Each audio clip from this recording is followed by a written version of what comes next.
Hoje nós vamos tratar de um assunto chamado Mulheres no Tráfico. Um tema polêmico, importante, que precisa ser debatido, discutido. Nós vamos receber algumas autoridades no assunto, pessoas que tratam do tema. Em cada bloco você vai ter uma importante conceituação sobre o tema. Estamos iniciando mais um bloco do Mulheres no Tráfico. Desta vez vamos tratar do assunto com a doutora Jane Meirelles, psicóloga. Mas antes de tudo, quem é doutora Jane Meirelles? É uma satisfação muito grande estar aqui, falar sobre esse tema, né, de criminalidade com relação ao gênero feminino.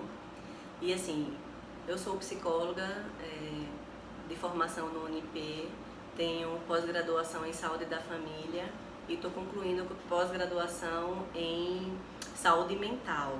Eu trabalho num CAPS há 14 anos, já tive experiência com psicologia hospitalar e também com a área social da psicologia, né? Já trabalhei em serviços hoje tidos como CRAs, na época eram PAIF, que se chamavam, e também clínico, né? Então, assim, eu tenho um vasto conhecimento, assim, são alguns anos de prática e de muitas experiências, de muitos relatos que eu tenho certeza que vão contribuir aqui com esse momento. Doutora Jane, psicóloga, já totalmente apresentada. Mulheres no Tráfico. Nós tivemos entrevistas com criminalistas, pessoas da área e também uma pessoa envolvida. Mas, inicialmente, qual seria o seu conceito em termos da psicologia para entender a mulher no tráfico?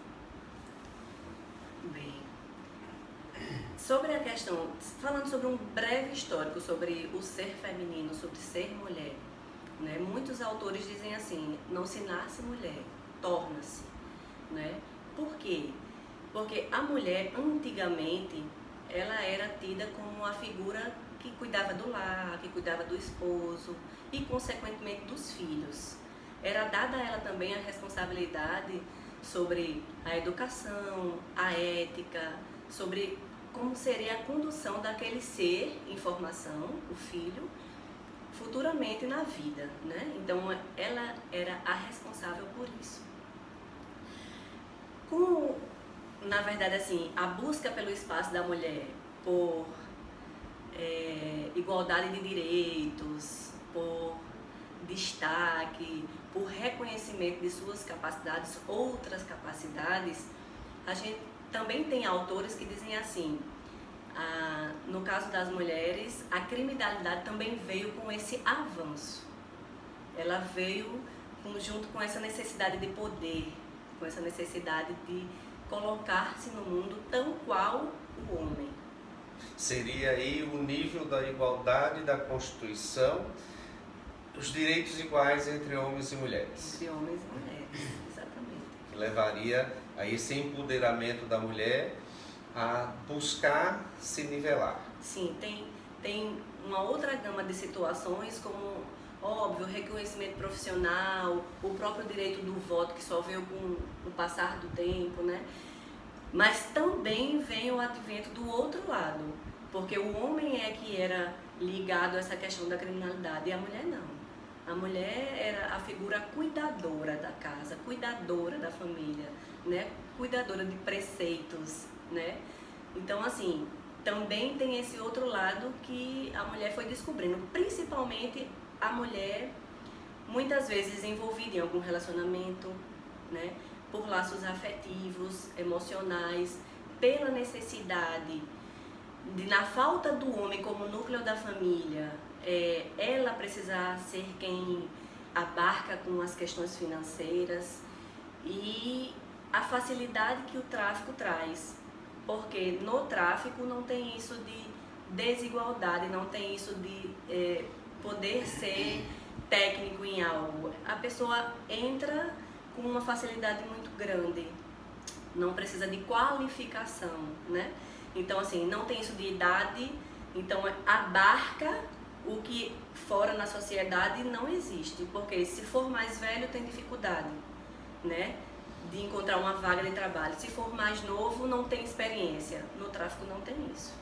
No tráfico é apenas a vontade de se associar a essa atividade. Muitas vezes a vontade, mas outras tantas a necessidade, né?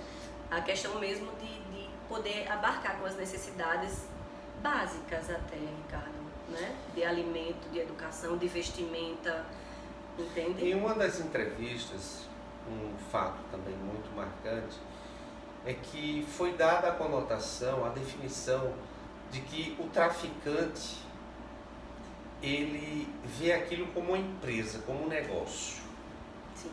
Ele não percebe que do outro lado o usuário esteja sendo prejudicado. Porque normalmente o traficante, ele muitas vezes não é usuário. Sim. Mas uma das colocações feitas por doutora Érica Bruns foi justamente isso.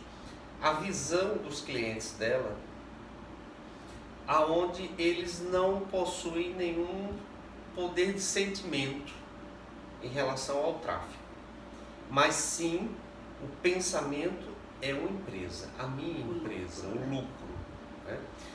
No seu atendimento psicológico, é perceptível isso também, essa questão de empresarial e o sentimento, ele deixa de existir, porque na hora que você está traficando, existe do outro lado o consumidor, o usuário, que vai muitas vezes ser penalizado até com a morte. Exatamente. O raciocínio é exatamente esse, né?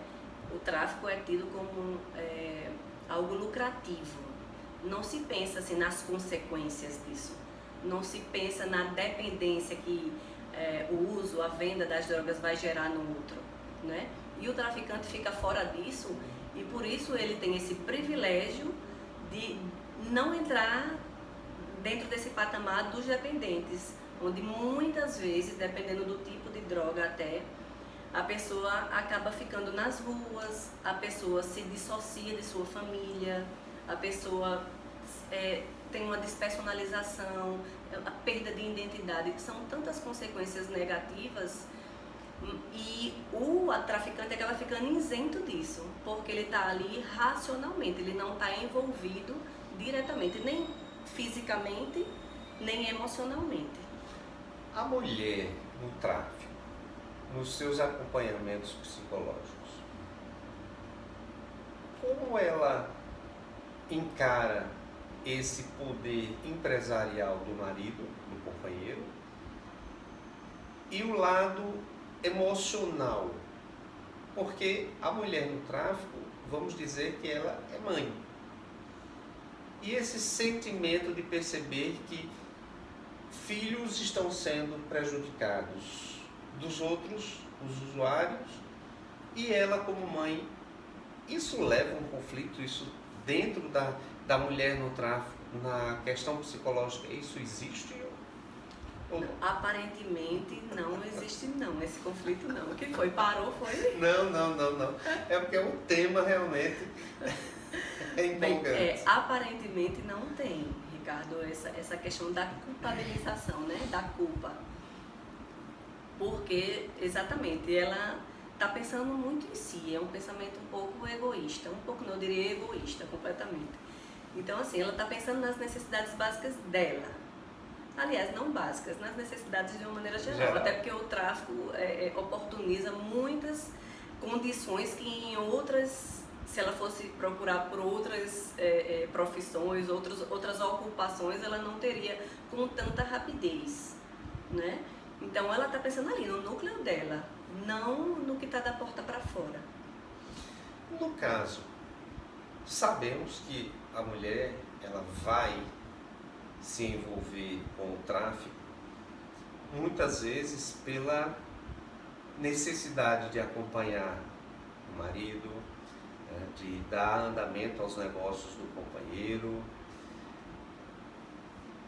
Ela sempre é levada pelo companheiro. vamos dizer assim.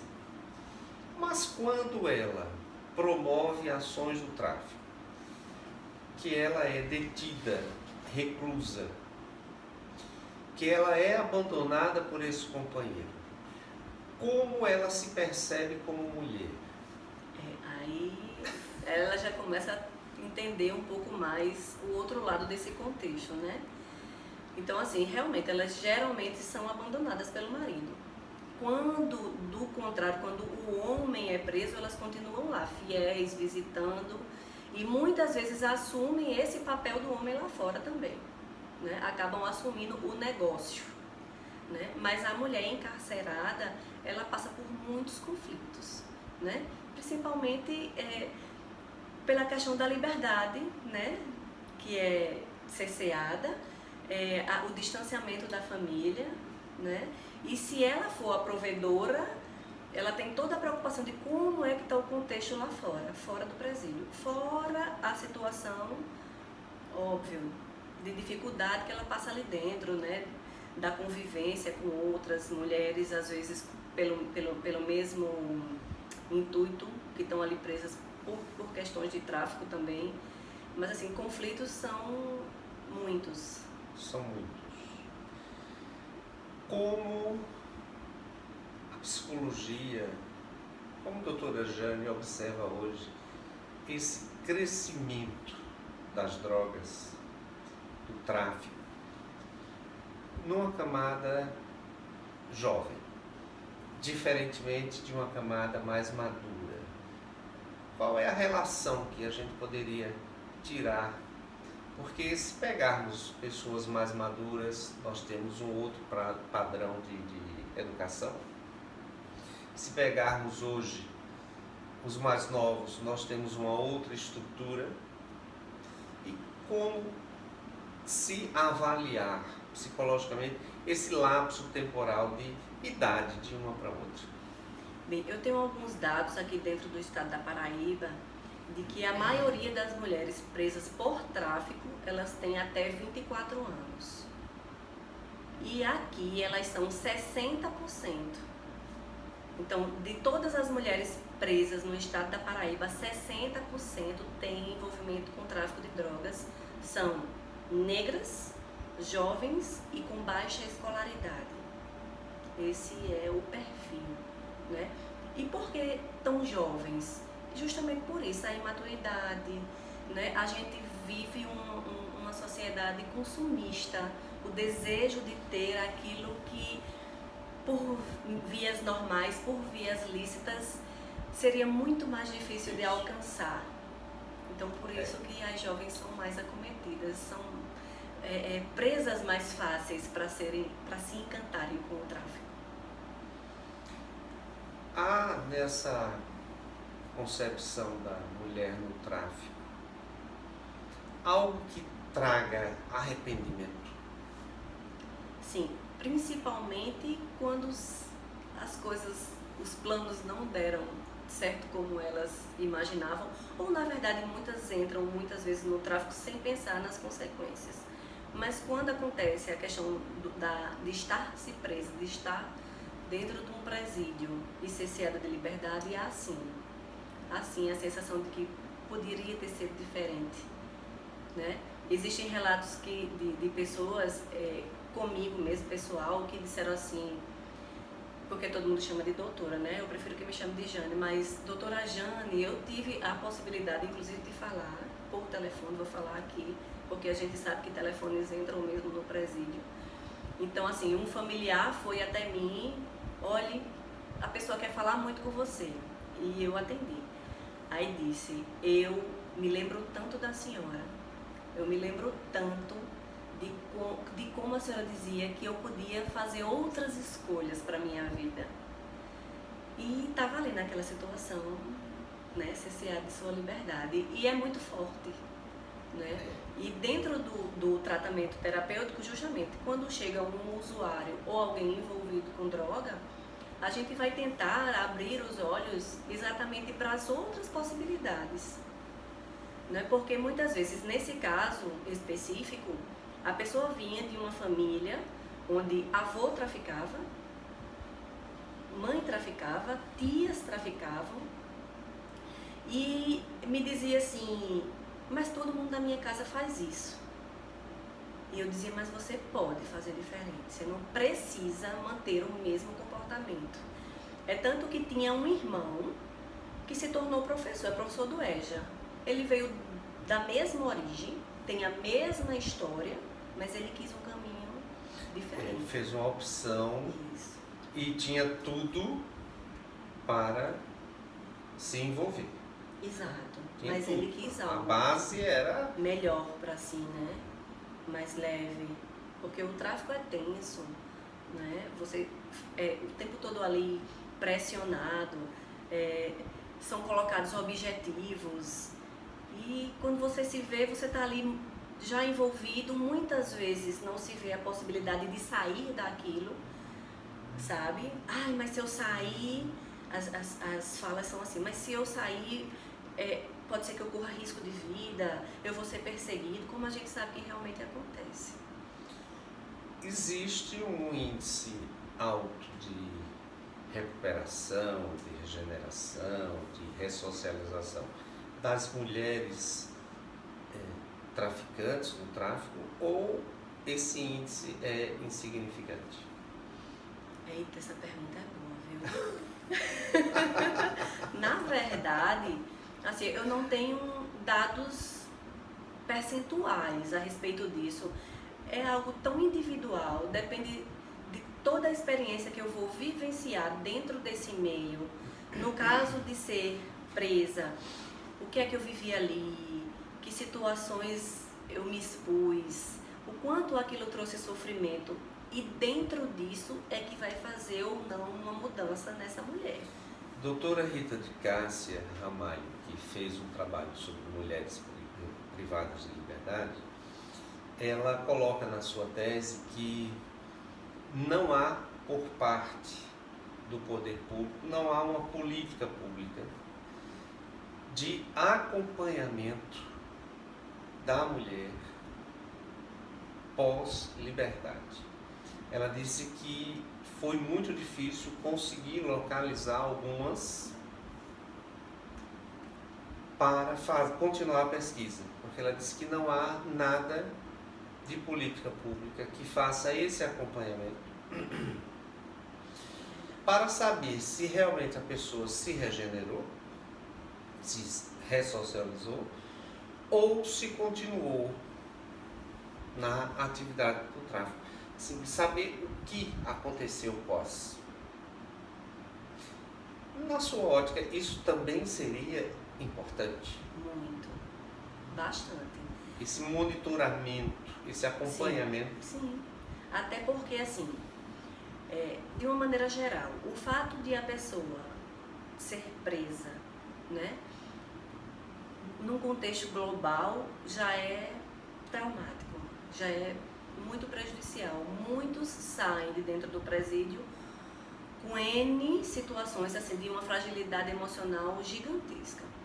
Então, assim, no caso do tráfico, por que não acompanhar essas mulheres? Até porque elas vão precisar de incentivos, elas vão precisar de oportunidade para, a partir das oportunidades, escolher outros caminhos, né?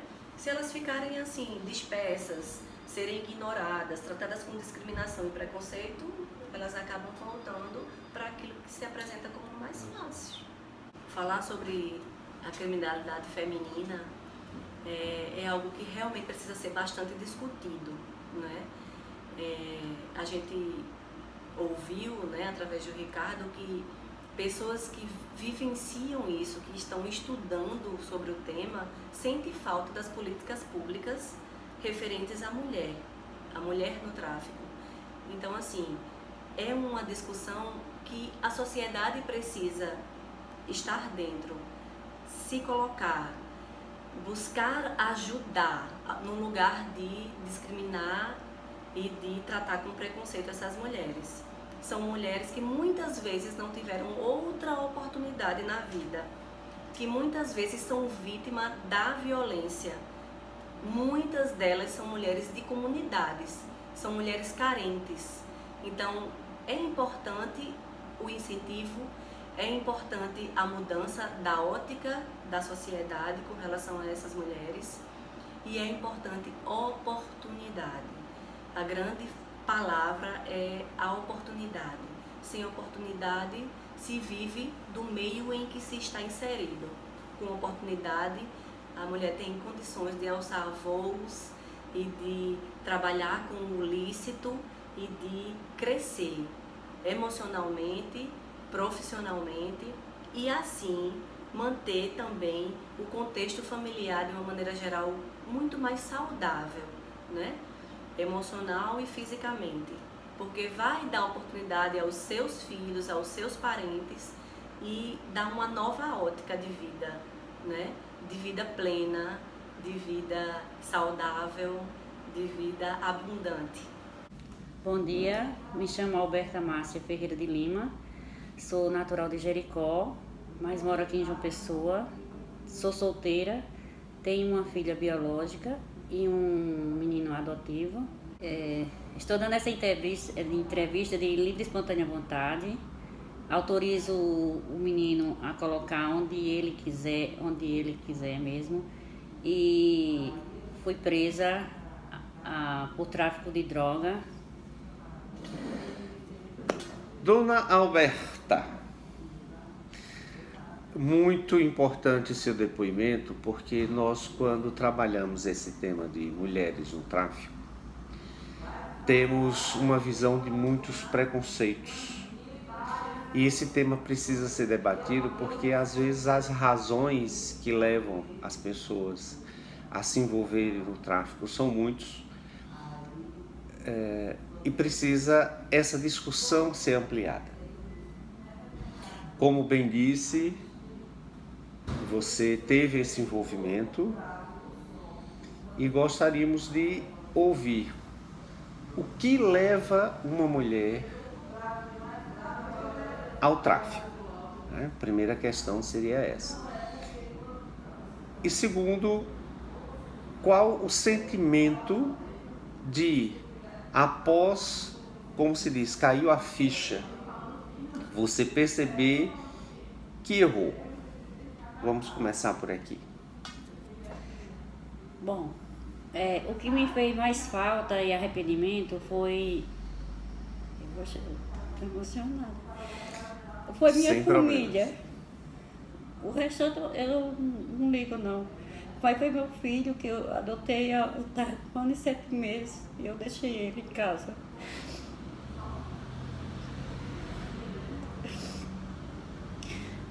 Mas graças a Deus estou aqui, tirei minha cadeia.